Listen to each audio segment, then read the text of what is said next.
The rain hammered against the windshield of the beaten Honda Civic as Claire Morgan gripped the steering wheel with white knuckles. Seattle's highways blurred into streams of red taillights and wet asphalt. And somewhere between the 6th hour of her double shift and the reality of her eviction notice, she felt something inside her crack open like glass, 20-8 years old. And life had become a series of losses she never saw coming. The veterinary clinic where she poured her heart into healing animals closed down last month when the owner retired.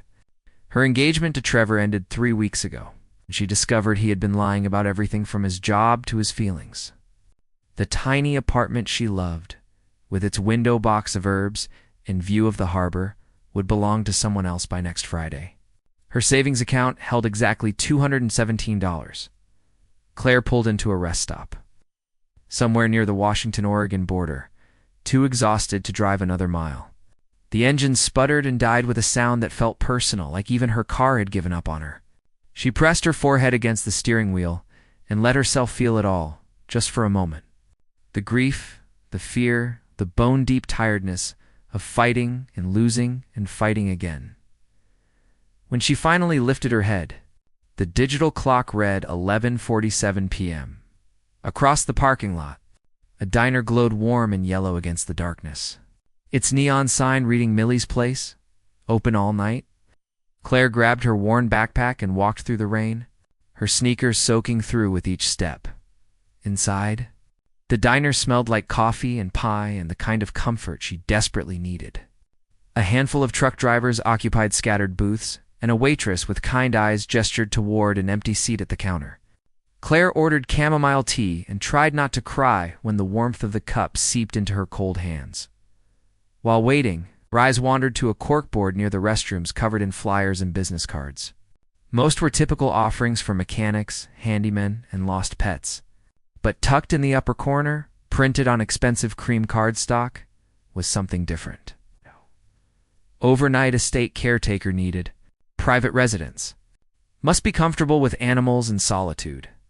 Competitive compensation plus housing. Immediate placement. Contact N. Pierce. The phone number beneath was local to the Seattle area. Claire stared at it for a long moment, her practical mind listing all the reasons this could be dangerous or strange. But another part of her, the part that used to believe in taking chances, reached for her phone. The text she sent was simple. Saw your posting at Millie's. I'm interested.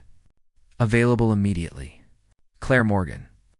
The response came faster than seemed possible. Can you meet tonight? Harborview Estate, 40 Lakeshore Drive. Midnight. She had exactly 53 minutes. Every reasonable instinct told her to decline, to find a motel, to wait until morning, and approach this properly. Instead, she typed back, I'll be there. The estate sat on a private peninsula overlooking Lake Washington, hidden behind iron gates and old-growth evergreens. As Claire's limping Honda crunched up the gravel drive, she glimpsed a stone mansion that looked transplanted from an English countryside, all mullioned windows and ivy-covered walls. Warm light spilled from the downstairs rooms. She could see the silhouette of someone standing at a window, watching her approach. Before she could knock, the heavy front door opened. The man standing there made her breath catch. Not because he was handsome, though he was. Tall and lean with dark hair touched with silver at the temples. Sharp features softened by exhaustion, but because of his eyes. Storm gray and achingly tired, they held the look of someone who had been awake for far too many nights, carrying burdens too heavy to name. Claire Morgan, he said, his voice deep and quiet. Not a question. A confirmation. I'm Nathaniel Pierce. Thank you for coming. She followed him through hallways lined with bookshelves and into a study where a fire crackled in a stone fireplace. The room felt lived in despite its elegance, papers scattered across a mahogany desk. A blanket draped over a leather chair, cold coffee cups on every surface. This was where someone worked through the nights they could not sleep. Nathaniel gestured to a chair, facing his desk, but remained standing himself, hands in the pockets of his dark slacks. He wore a white dress shirt, with the sleeves rolled up, no tie, and looked like a man who had long ago stopped caring about appearances when no one was watching. I need to be honest with you, he began, his gaze direct. This position is unconventional. I'm not looking for a housekeeper or a secretary. I have staff for those things. I'm looking for someone to be here at night." Claire tilted her head, waiting for him to explain. He moved to the window, looking out at the dark lake. "I don't sleep well. I haven't slept properly in 3 years, since I lost my younger sister in an accident I blame myself for. The doctors say it's chronic insomnia brought on by trauma and guilt. The house is too big, too quiet. At night, everything feels wrong." His shoulders tensed as he spoke, vulnerability mixing with resignation. "I have animals on the property, rescue dogs and horses that need checking through the night. I have a small greenhouse that requires monitoring. But mostly, I need another person here who's awake when the world goes dark. Someone I can talk to at 3 in the morning if the silence becomes too much. Someone who understands that night can be the hardest time to be alive." Claire felt her throat tighten. She understood far more than he knew. "What makes you think I can handle that?" she asked softly. Nathaniel finally looked at her, really looked. And she had this strange sensation of being seen completely. "Because you texted me back at midnight without hesitation. Because you drove here in the rain without asking a single safety question. Because your eyes tell me you know what it's like when everything falls apart and sleep feels impossible." Truth of his words settled between them like a confession they were both making. "Worked in a veterinary clinic," Claire said. Surprised by her own steady voice, "I'm good with animals. I don't mind the night shift. I've spent the last 6 months learning that the hardest hours are the ones when everyone else is dreaming and you're still awake with your thoughts." Something shifted in Nathaniel's expression, a slight softening around his eyes. "The pay is $70,000 annually, plus you'd live in the guest cottage on the grounds, utilities and meals included. Your hours would be 10 p.m. to 6 a.m., 5 nights a week. Your job would be to walk the property, check on the animals, maintain the night garden, and be available if I need company or assistance. $70,000. Housing included." Claire's heart hammered against her ribs. "When would I start?" she heard herself ask. "Tonight, if you're willing. The cottage is furnished and ready." Claire stood, her legs shaking slightly but her resolve solid. She had nothing left to lose and everything to rebuild. This strange, sad, beautiful man offering her sanctuary in his sleepless nights felt less like coincidence and more like fate extending a hand. "Then I accept. Mr. Pierce." "Nathaniel," he corrected. And for the first time, a ghost of a smile touched his lips. "If we're going to be awake together through countless midnights, we should at least use first names." As he led her through the house to show her the cottage, Claire felt something she had not felt in months. Hope, fragile as spun glass, but real. She did not know then that this midnight offer would become the beginning of everything. That in helping Nathaniel fight his darkness, she would find her way back to the light. That some jobs were never just jobs, but doorways to the life you were always meant to find. The clock in the hallway chimed midnight as they walked, and Claire stepped forward into her new beginning, 1 hour at a time. The guest cottage sat nestled among Douglas firs at the edge of the property, connected to the main house by a winding stone path lit with solar lanterns. Claire stood in the doorway that first night, taking in the space that would become her sanctuary. It was more beautiful than anywhere she had lived. Exposed wooden beams crossed the ceiling, a stone fireplace anchored one wall, and large windows overlooked the moonlit lake. The bedroom held a queen bed with soft linens. The kitchen was stocked with essentials, and someone had left fresh flowers on the small dining table. She unpacked her few belongings, changed into comfortable jeans and a sweater, and began her first shift at exactly 10 p.m. Nathaniel had given her a tablet with property maps, animal schedules, and contact numbers. Her rounds would take her through the stables where 3 rescue horses lived, past the kennels housing for adopted dogs, and through the climate-controlled greenhouse, where rare orchids and medicinal herbs grew under carefully monitored conditions. The November air bit cold against her cheeks as she walked the gravel paths, her flashlight beam cutting through the darkness. In the stables, she met Jasper, an old gray gelding who had been rescued from a neglect case. He nickered softly when she approached, and she spent 20 minutes brushing his coat and checking his water, whispering stories about the animals she had cared for at the clinic. The horses at the back of the stable, a chestnut mare named Willow, and a young paint called Dakota. Watched her with curious eyes until she won them over with apple slices and gentle words. The dogs proved easier. They bounded to the kennel fence the moment they sensed her approach. A golden retriever mix named Biscuit, 2 border collies called Pepper and Salt, and a massive Great Dane named Goliath, who was scared of his own shadow. Claire led herself into their enclosed yard and sat on a bench while they investigated her thoroughly, tails wagging, noses cold against her hands. She had always understood animals better than people. They never lied, never pretended, never left without warning. Around midnight, she checked the greenhouse. The humid warmth enveloped her like an embrace after the cold outside. Rows of orchids bloomed in shades of purple and white, their delicate petals perfect in the artificial light. Nathaniel had told her his sister Victoria had started this collection. She had been a botanist, passionate about preserving endangered plant species. After her death in a car accident where Nathaniel had been driving, he maintained the greenhouse exactly as she had left it, unable to change anything.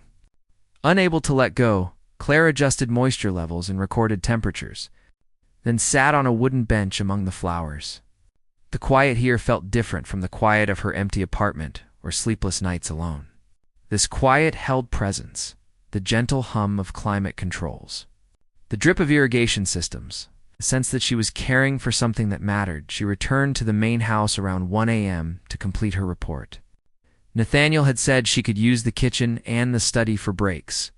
When she entered through the back door, she found him in the kitchen. Standing at the counter with a mug of tea, staring at nothing, he looked up when she entered, and she saw the shadows under his eyes had deepened. "How was your first round?" he asked, his voice rough with exhaustion. "The animals are all content. The greenhouse readings are perfect. Jasper tried to steal my flashlight," she said, keeping her tone light. The corner of his mouth lifted. "He does that." Victoria used to joke that he collected shiny objects like a crow. Claire poured herself tea from the pot on the counter. "Tell me about her." Most people would have deflected or changed the subject, but Nathaniel seemed to need the question. He leaned against the counter, wrapping both hands around his mug. "She was 5 years younger than me. Brilliant, funny, completely fearless. While I was building my software company, working 80-hour weeks and taking everything too seriously, she was traveling to rainforests and coral reefs, cataloging endangered species, actually making a difference in the world." His voice grew quieter. 3 years ago, we were driving home from a charity event. It was late raining. A truck ran a red light and hit the passenger side. She died at the scene. I walked away with a concussion and a guilt that never stopped screaming. Claire set down her mug, her throat tight. "It was not your fault. I should have seen it coming. I should have done something different, turned left instead of right, left earlier, stayed later, anything." His knuckles whitened around the ceramic. "The rational part of my mind knows it was the other driver's fault. But at 3 a.m., when I can't sleep, rationality means nothing." She understood that completely. The way guilt lived in the body, how it whispered through sleepless hours that you could have changed everything if only you had been smarter, faster, better. After Trevor left, Claire found herself saying, "I spent weeks replaying every conversation, every moment trying to figure out what I did wrong. Eventually, I realized I was asking the wrong question. It was not about what I did wrong. It was about accepting that some things break regardless of how carefully we hold them." Nathaniel studied her face, something shifting in his expression. "Your ex is a fool. So is the truck driver who stole your sister," she replied softly. They stood in the warm kitchen as the clock ticked toward 2 a.m. Two strangers who were not quite strangers anymore. The kind of honesty that emerges in the depth of night settled between them, fragile but real. "Thank you for being here," Nathaniel said finally. "I know this job is strange, but having another person awake in the house changes everything. The darkness feels less heavy." Claire nodded. She felt it too, the way the night became more bearable when shared. Over the following weeks, a rhythm emerged. Claire worked her shifts, caring for the animals with a tenderness that made Nathaniel stop and watch sometimes from the windows of the main house.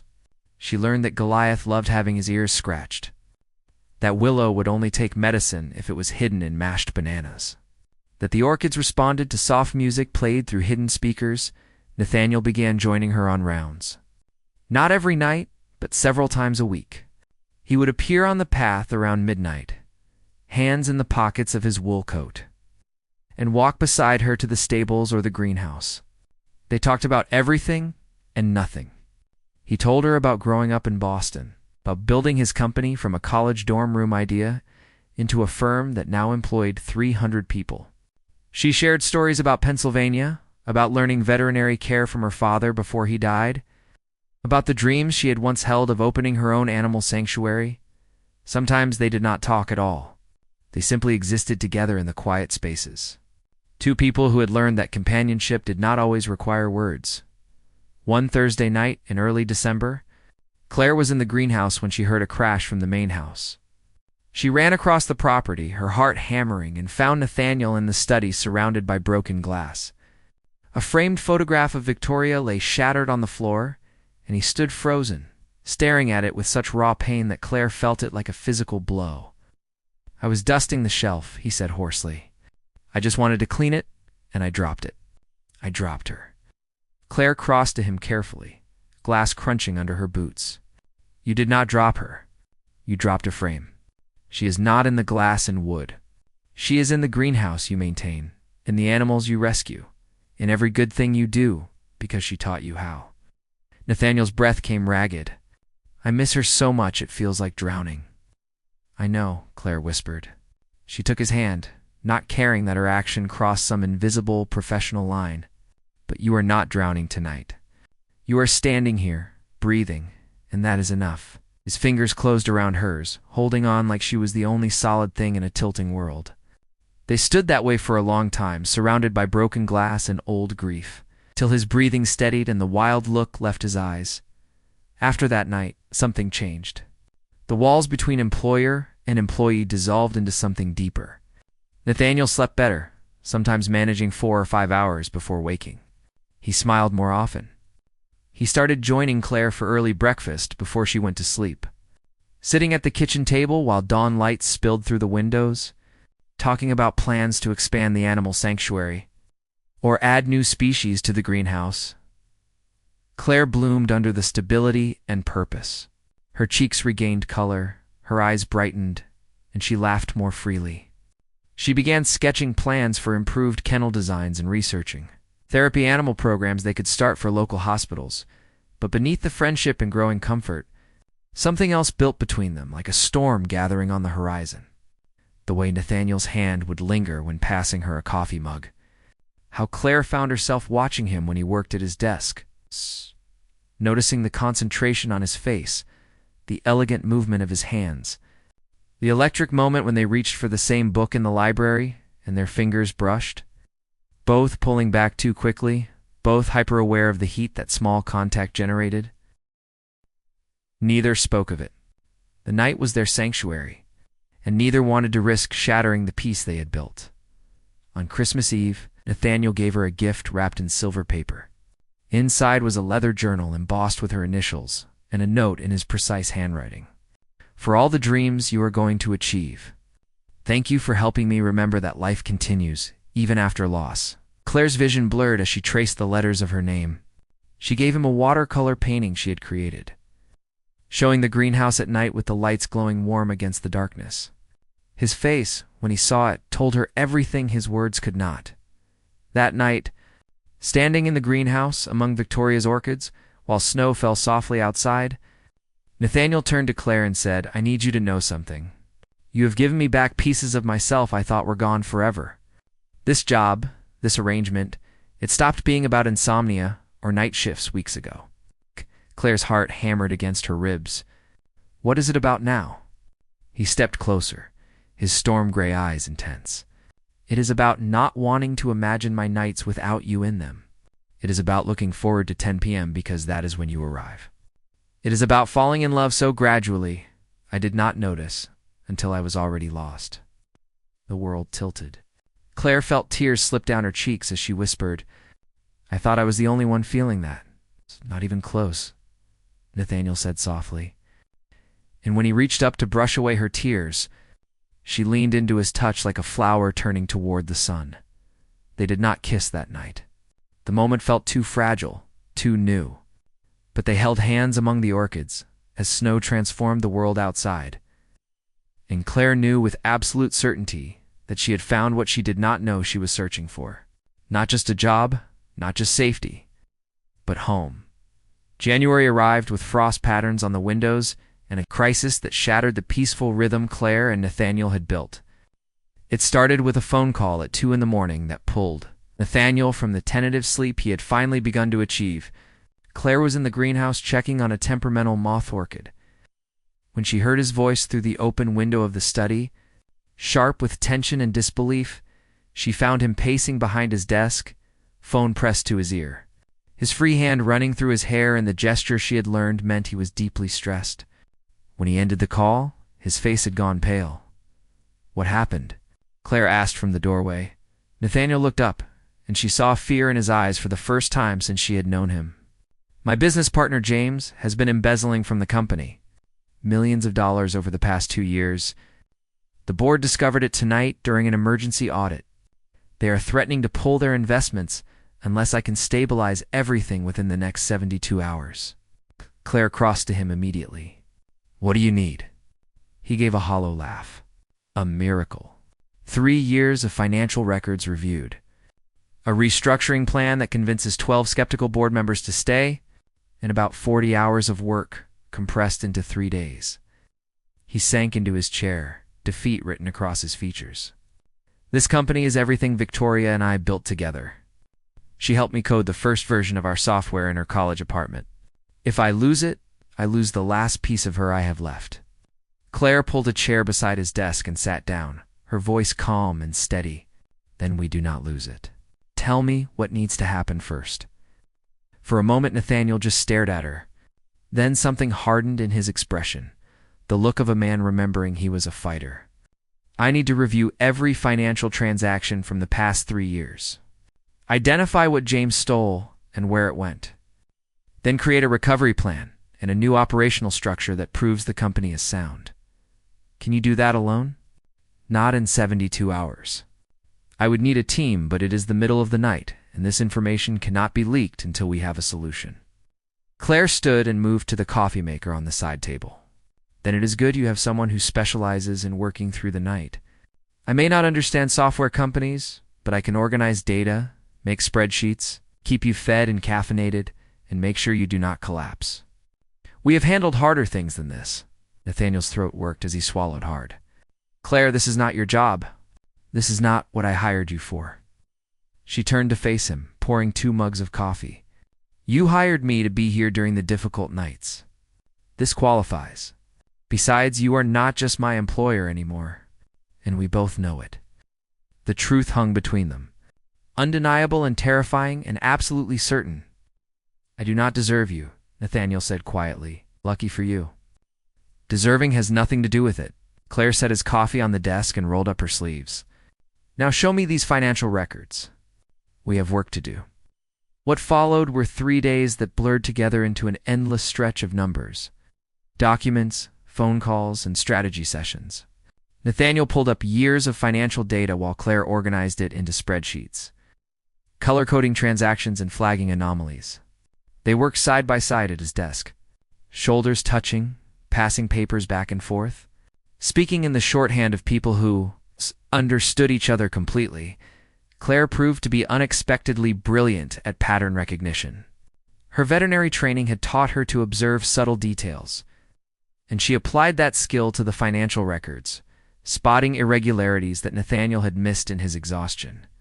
Together, they traced the embezzlement path, identifying exactly how James had siphoned money through false vendor accounts and fabricated expenses. By the second night, they had a complete picture of the theft. By the third morning, they had a recovery plan and a restructuring proposal that would not only save the company, but make it stronger. Nathaniel's voice grew hoarse from phone calls with lawyers, accountants, and board members.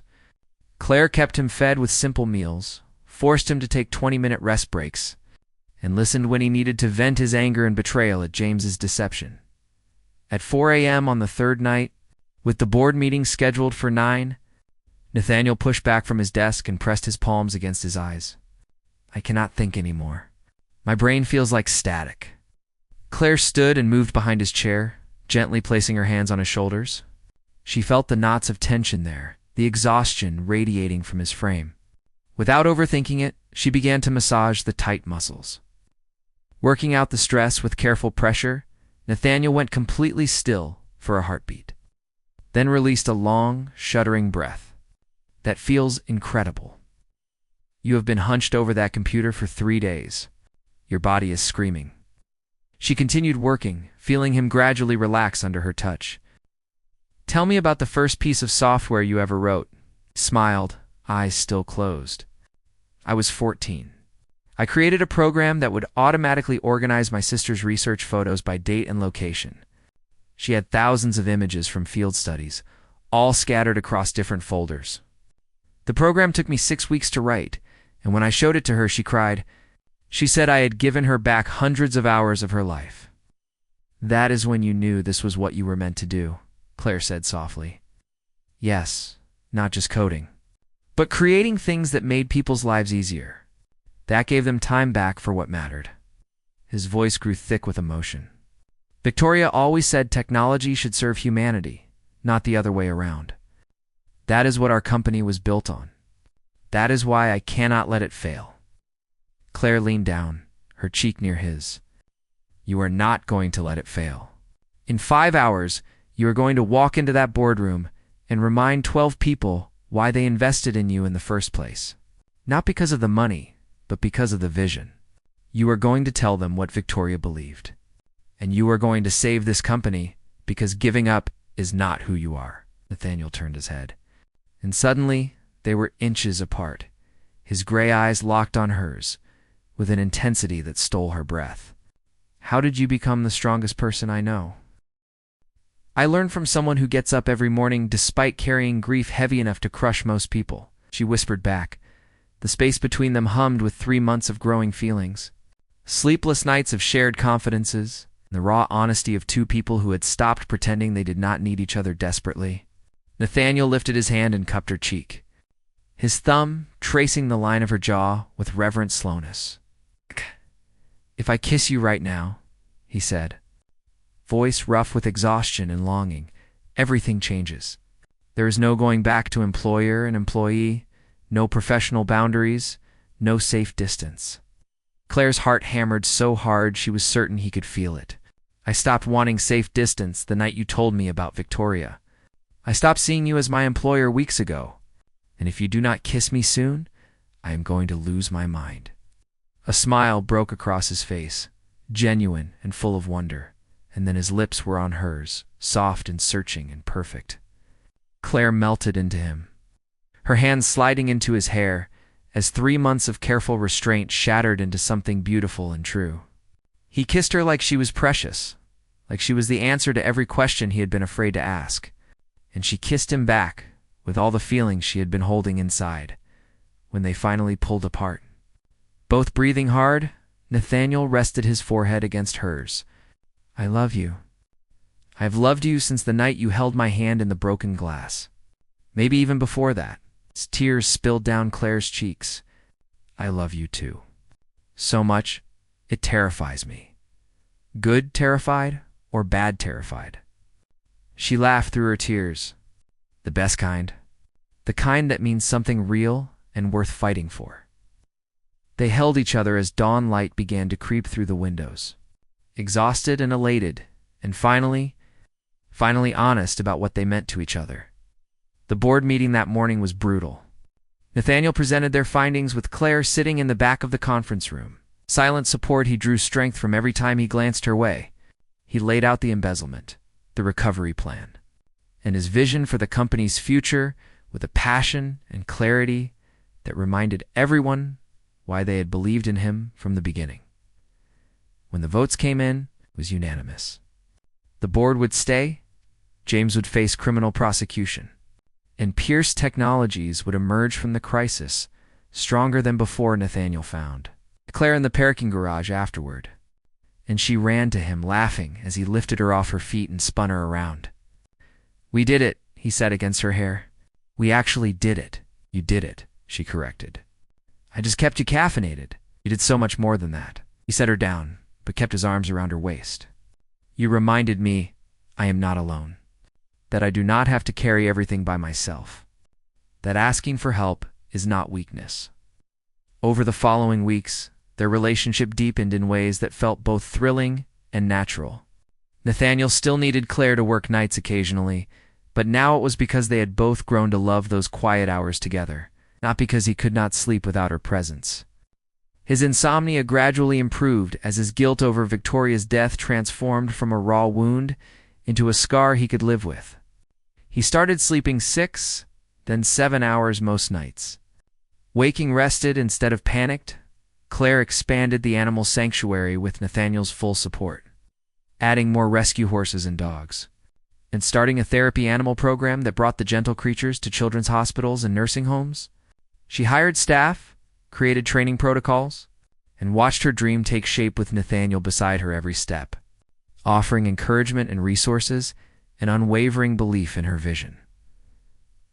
On a warm evening in late March, Nathaniel led Claire to the greenhouse, where Victoria's orchids bloomed in riotous color. He had strung lights through the plants, creating a canopy of soft gold, and in the center of the space, he had placed a small table set for two. "What is this?" Claire asked, enchanted. "This is me thanking you for saving my life," Nathaniel said simply. He pulled out her chair, and once they were both seated, he took her hands across the table. "When you answered that job posting, I was barely surviving. Going through the motions, but not really living. You changed everything, Claire. You taught me that healing is possible, that love can grow even in grief, that some midnight hours lead to the most beautiful dawns." Claire's vision blurred with happy tears. "You saved me too. I was broken and lost, and you gave me purpose and safety and a love I never expected to find." Nathaniel reached into his pocket and pulled out a small velvet box. Claire's breath caught as he opened it, revealing a simple, elegant ring with a diamond that caught the light like captured starfire.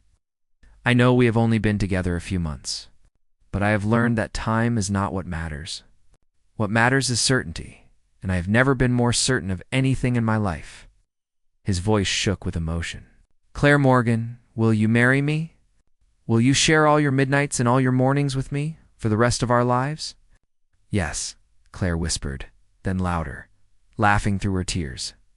"Yes, absolutely yes." He slipped the ring on her finger and kissed her among the orchids his sister had loved. In the greenhouse that had become their sanctuary, surrounded by beauty that Victoria had nurtured and that they would continue to grow together. 6 months later, they married in a small ceremony. On the estate grounds with the rescue animals as witnesses and the people they loved gathered close, Claire wore a simple white dress, and Nathaniel could not stop smiling.